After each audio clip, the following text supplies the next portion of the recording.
Chapter 26.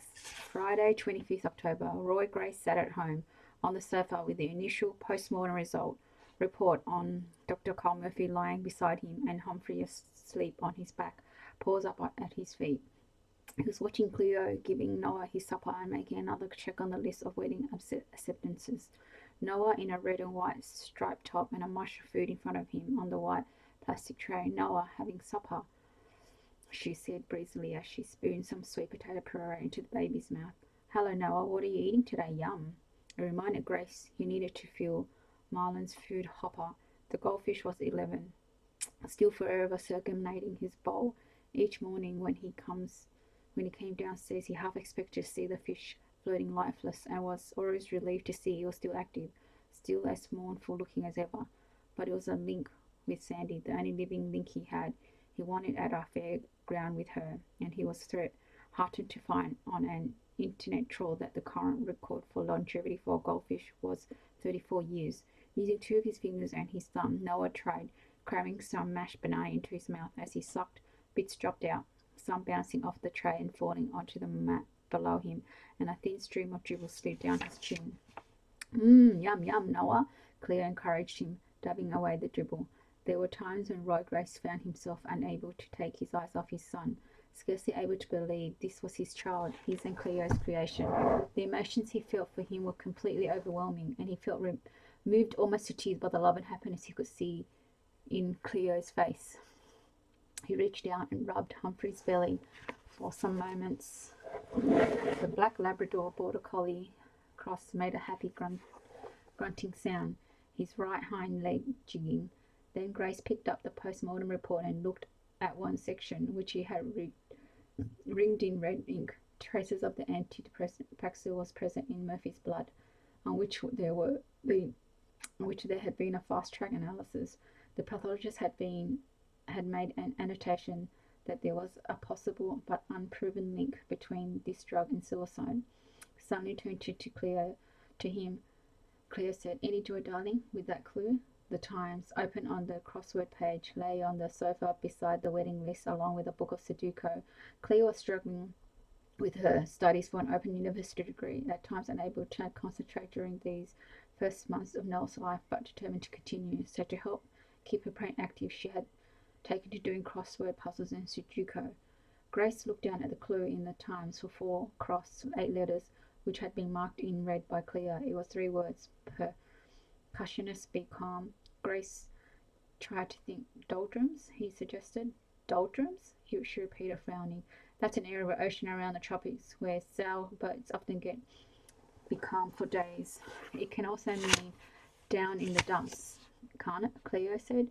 Then she gave Noah a chiding as he spat mashed banana onto the floor beneath him. Tut tut, naughty Noah. She turned back to Roy. Yes, doldrums. I like it. I think you're right, and it fits. She wrote it in. As he watched her, he remembered how, when he was a child, his mother had been keen on crossword puzzles, but he had never cared for them much, especially now with his work on major crimes. They tended to be puzzles enough. His thoughts returned to the suicide of Carl Murphy, which he was continuing to fret over as he read through the pathologist's report again very carefully. Carl Murphy's sister had been interviewed early in the day, and she had stated that the doctor had talked of killing himself several times after the death of his wife, although just recently he had seemed more cheerful. So far, the evidence for suicide was stacking up convincingly. So why, Grace wondered, was he still not convinced? Chapter 27. Sunday, 27th of October. At 3 a.m. the alarm went off. Bryce sat bolt upright, shaking sleep out of his head. He climbed out of bed, padding through into his bathroom, ran the taps, filled a glass with water, and swallowed 2 anabolic steroid tablets.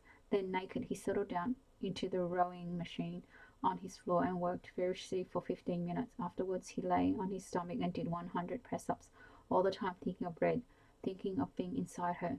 Then he did 50 sit-ups, feeling the tightening of his abs. He followed it with 20 minutes of crunches with the weights. When he had finished, he went back to bed and lay there thinking about Red's beautiful, thick strands of hair, about the scent of her body, about all the things she had said to him. God, Bryce, I can't keep my hands off you. I feel you so intensely, craving you every second we are apart. I'm feeling the craving growing stronger and stronger every second we are apart. 42,180 seconds until we're together again. 42,176 now. God, I want you so much. XXX. And then you dumped me, threw me out of your flat, gave me the beautiful watch I'd given you. You didn't mean to do that, did you, Red? You were poisoned, weren't you? By your toxic mother. It wasn't your fault. I should forgive you. Should know. Really, I should. But I don't think that's possible now. Killing you is the only option. He looked up at the bank of monitors. The infrared cameras in Red's bedroom showed her stirring. You're so troubled, aren't you? So troubled. They shoot wounded horses out of kindness. It would be an act of kindness to kill you too. Chapter 28. Sunday, 27th of October. Red woke up crying. The clock by her bed said 3:52 a.m. She had cried for most of Saturday. She felt so confused and scared, and most of all sad, a terrible sense of loss and helplessness. In reality, they had been lovers for such a brief time, and although she had secretly checked him out, she felt she hardly knew Carl Murphy. Shit, how do you grieve for someone you barely knew? She had never met his parents or any of his family and did not know how she might contact them. Yet it felt a deep sense of loss, and she felt a terrible sense of guilt. Was there something she could have done, should have done? Should she have noticed the signs and reached out to him? What was it that had pushed him over the edge? What was the inadequacy in her that had failed to change his mind about life not being worth living? She lay in the darkness thinking back through all the conversations they had had. Sure, he had talked about his love for his children and the intense sadness he felt for his wife, yet all the things he had said to her about moving on, about the importance of being strong for his children and giving them a proper family life, just did not chime with him committing suicide.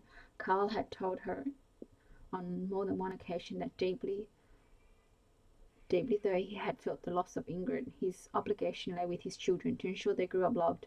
The connection Red had felt with him was very definitely less passionate than the early days of her past relationship with Bryce Laurent. It was more gentle, more of a friendship. He was a sweet guy.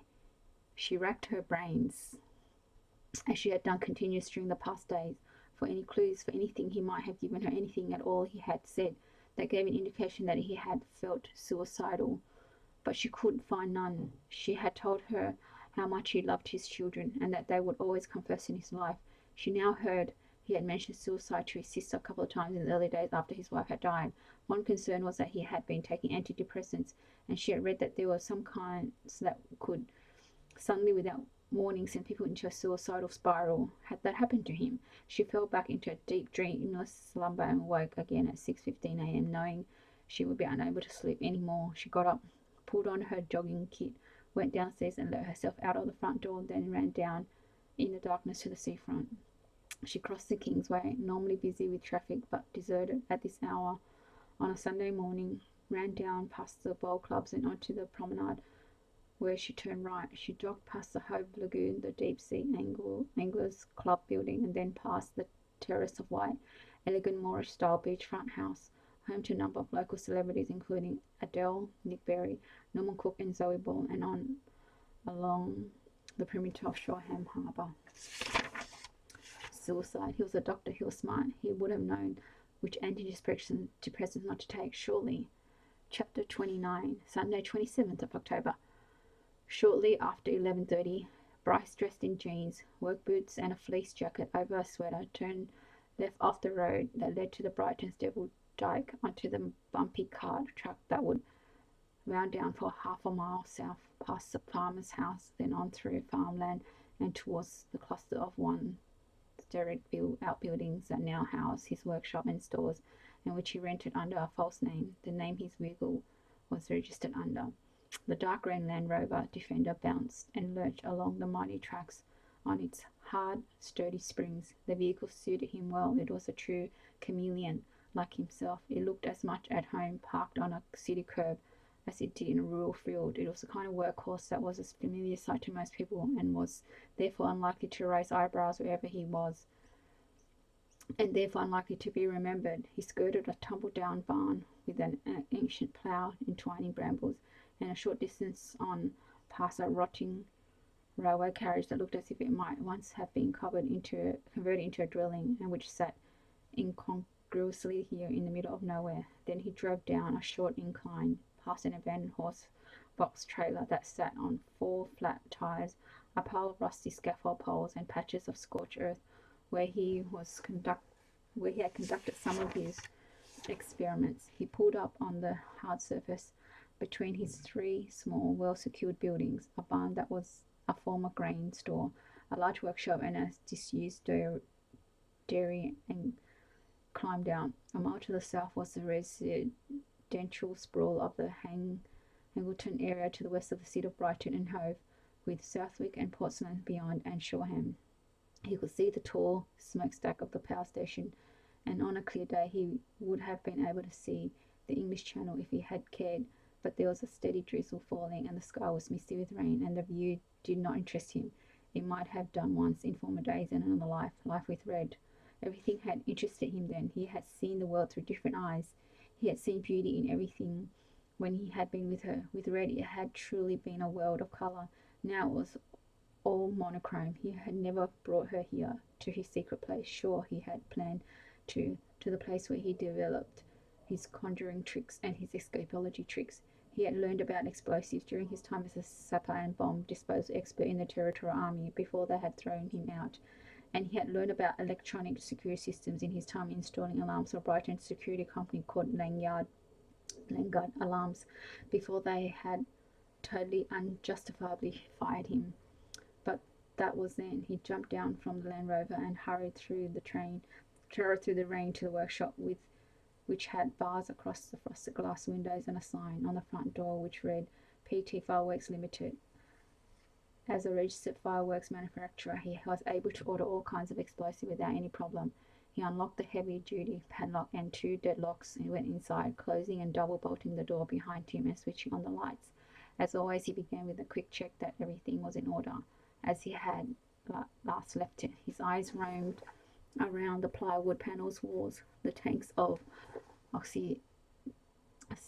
saline gas, oxygen, nitrogen oxide, a lathe, a chest freezer filled with dry ice, a fridge full of chemicals, the racks of Texian shelving stacked with computer equipment, instructional manuals, cylinders of chemicals, dials, gouges, tubing, and one shelf piled high with tarnished silver cups he had won for his magic tricks at conventions around the country. Oh yes, he was good. He was damn good. Other people recognized that, but not Red's mother, and Red never gave him the chance to show it. One day she would be sorry. They both would. He was the best ever. Eat your fucking heart out, Hitchini, Deb, Copperfield, Siegfried, and Roy. But what consumed his thoughts right now was a bank of television monitors on the wall. He hit the power switch to activate them, and moments later they flickered into life. He saw Red at her desk in her spare bedroom, typing on her computer, sending emails, Facebook posts, tweets. He'd check all that out when he got back home. Everything she typed got emailed every 15 minutes to the computer in his flat. She was dressed in conservative clothes, a black roller neck sweater, a tweed skirt, black leggings and boots, all set for Sunday lunch with her mother, the witch, and her father and her older sister, who intimidated her with her successful career and her perfectly planned pregnancy and her pompous husband. Poor you, but with luck you'll be spared. All sorted, and she was again wearing that cheap watch she had worn on their first date, the one he had replaced with a Cartier, which she had returned when she dumped him. Not good, Red, he chided suddenly. You are one classy lady. You should be wearing a Cartier, honestly. Whatever else may have happened between us, I so want you wearing a quality watch. He punched the code into his iPhone and checked his text, hoping as ever there might be one from Red, but there was nothing. His heart heaving, he scrolled back through all the text she had sent him, which he had never erased, scrolled right back with tears in eyes to those earliest days when she had been crazy in love with him, and he with her, when he had been on his way to her flat. Can't wait to see you, my gorgeous Red. Triple X, 3 minutes, and her reply, can't wait that long. XXX, 2 minutes now, XX. I'm going to have to start without you, XX, 1 minute, XX. God, Bryce remembered that night so clearly, and so many nights like it, when he'd driven often at mad speeds, angry at everyone in his way who slowed him down to see Red. He'd text his ETA as he got closer until, within minutes to go, he'd text a final countdown. When he reached her doorstep, he'd buzz her flat. There would be a click, and he would enter the communal porch of her apartment building and run up the stairs. Her door would open, and their lips would meet. They'd be entwined in silence, kicking the door shut, tugging at each other's clothes, staring, grinning, lusting into each other's eyes, making love on the carpet floor in her hallway, unable, because of the crazed grip of her desire for each other, to get beyond the threshold. Now, as she stared at the monitors showing the interior of her current flat, he saw memories of their short time together everywhere. The rug had been on the living room floor, which they had made love on, where she had once held him in her mouth as he had crouched, his trousers pants pulled down by her, staring into his eyes with such trust and love as he had dug his hands into her hair. The oak table from her old kitchen, on top of which he had once taken her so hard and harshly and incredibly erotically. The perspex ghost chair in which they had made love, with her sitting astride him, staring into his eyes, telling him to come, with her eyes open, staring into his. Where did it go wrong? He knew, of course he knew. Her bloody scheming mother, her bloody weak father. So sad what I'm going to do, but I have to move this on. As long as you are out there, as long as I have the knowledge that you are kissing someone else, that you are letting someone else come inside you, I cannot live. It's not that I really want to harm you. You need to understand that it's that I need to move on, and I can't do that so long as you are seeing other men. I can't bear the pain. Sorry about your car. That's just to teach a lesson. You need to be punished first, then you die. But I'll explain all that to you soon in another life. In our next life, you and I will be entwined forever, just like the lovers in the Keats poem, Ode on a Grecian Urn. The one I read out to you that you love so much. You said to me that was us, two lovers frozen in marble, about to kiss, but not yet having requited their love. They never had, and they never would. They would forever remain in the moment of anticipation and total adoration, and no disappointment. God read, why did you disappoint me? Why the hell did you ever listen to your bitch mother? Bryce stared around his treasure trove. He felt at peace here in his workshop with the rain pattering down on the roof. There was no one within earshot or sight of this building, no one to be bothered by the occasional explosion or the occasional burst of flame as he tested his latest incendiary devices, some of which were homemade, others bought in, the stuff he planned to use. She was standing up now. She walked towards the front door, grabbed her raincoat off a hook and her umbrella. You're in for a surprise, my angel. I'm doing it for you, to save you the humiliation of Sunday lunch with the sister and brother-in-law you hate, and your goddamn awful parents. Trust me, this is not the way to be spending one of the last Sundays of your life. Chapter 30, Sunday, 27th of October. At midday, Red left her apartment, hurried across the road through the light drizzle, then made a right turn into Westbourne Terrace Mew. After a couple of minutes, she reached the lock-up garage, where she kept her beloved yellow and black 1973 Volkswagen Beetle convertible. Bryce had so not been impressed with it. The car was dangerous, he told her. It had no airbags with it, and with its most fluorescent colour, he said it looked like a giant seagull had shat on it. He wanted to buy her a modern Golf convertible, but she had refused. She loved this car, and she told Bryce in no uncertain terms the car had soul. She unlocked the garage door and hoisted her up. The Beetle sat there gleaming from the loving polish she had given it 3 weeks ago. She opened the door, climbed in, pushed the key into the ignition and twisted. As ever, the engine turned over faithfully, clouded into life behind her, settling into its reassuring whirring sound. She loved the familiar smell of the car, a mixture of old paintwork, fabric cleaner, and slight dampness. She reversed out of the garage, got out and shut the door, and then pulled on her seatbelt and drove along the seafront, turning left at the statue of Queen Victoria. The rain hardened, suddenly drumming down on the fabric roof, and the windows were misting. As she crossed over Church Road and headed up the drive, the heater started kicking, a steady blast of increasing warm air against the October chill. The traffic lights at the junction with Old Shoreham Road were red, and she halted behind a row of cars. She put the gear lever into neutral and pulled into the handbrakes. Music was playing on the radio from Juice FM, a Lucinda Williams song that Bryce had loved, and which she had loved too then. This song is all about you and me, Bryce had said, and yes, it had been. Not a day goes by, you left your mark on me. She felt a deep twinge of pain. He had, in those early days, he had left his mark like no one else had ever met, no one she had ever met before. He was the man she had believed she would spend the rest of her life with. Shit, Bryce, God, what the hell happened? Why did you do it? Why didn't you tell me the truth about you from the start. Maybe it would have all been so different if you had. Suddenly she could smell burning. The lights turned green and the cars in front moving off.